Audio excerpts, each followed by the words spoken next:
Stephen Browning. Thank you, Mr. Speaker. I rise to speak through the Telecommunications, Interception, Capability and Security Bill.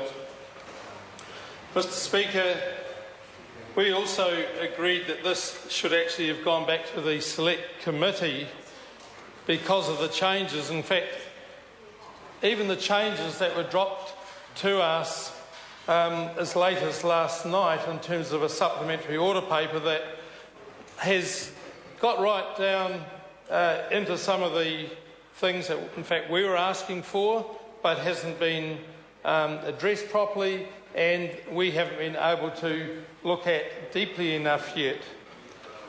Some of it appears to be helpful to industry to a degree, but there's certainly nothing helpful for the citizenry of New Zealand. This bill is part of the fix-up following the government's mess-up with illegal spying of at least 85 people that they admitted to.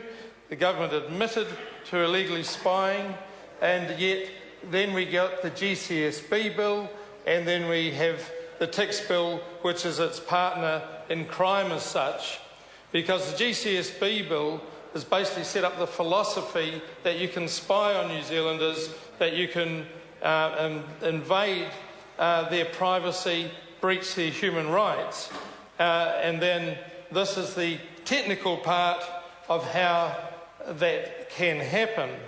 Now, there's some little chips and changes, it seems, and as we get into the later stages, committee stages, we can look at those maybe a little bit more deeply.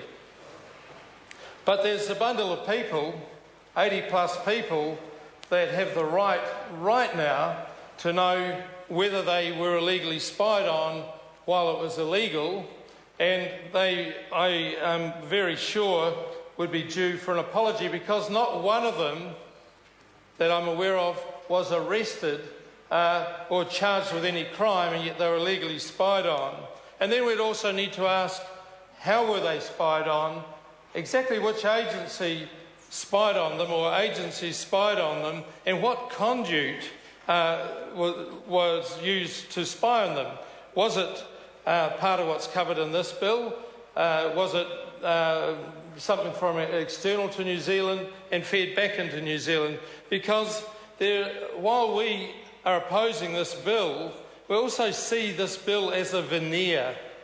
It's just a wee bit of legalised sort of surface to the whole spying operation, because we've had plenty in international media and consequently into New Zealand media about from Edward Snowden, about PRISM, the National Security Agency in the United States, and its link into New Zealand through the Waihopai Spy Base, the GCSB.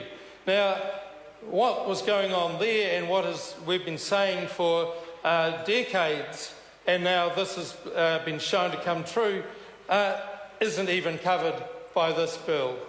This bill certainly opens up the portals that those agencies will be able to exploit, possibly without the different service providers even knowing.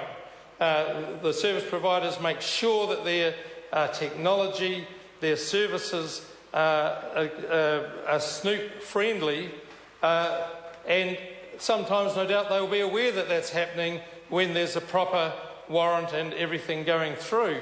But do they know for the rest of the time?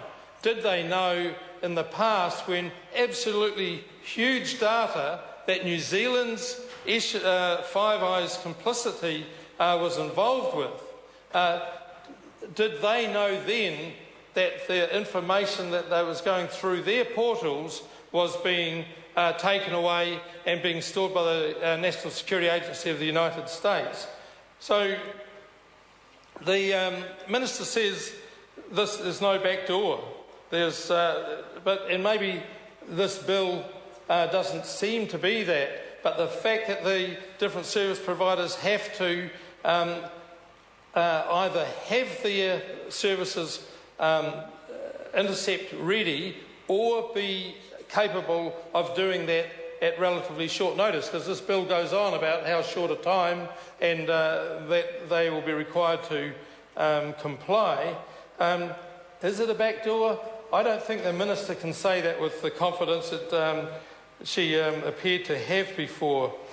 And I'll point out that in the United States, there's at least one operator has said, well, I'm over it. I am not going to even carry operating in this business anymore because I'm not prepared to be complicit with the breach of human rights and be prepared to have surveillance on their customers, and they've actually closed down shop. And this is part of the risk here, where some operators will not provide services that could be available in other parts of the world because they're not prepared for their customers to be under this sort of surveillance. And it stops the innovation clearly within New Zealand. I do note that in the supplementary order paper that we'll get into through the committee stages as well, that innovation is mentioned as one of the considerations, and I think that's a positive thing. However, that's very subjective. We've got no idea to what degree innovation will be considered at that point. The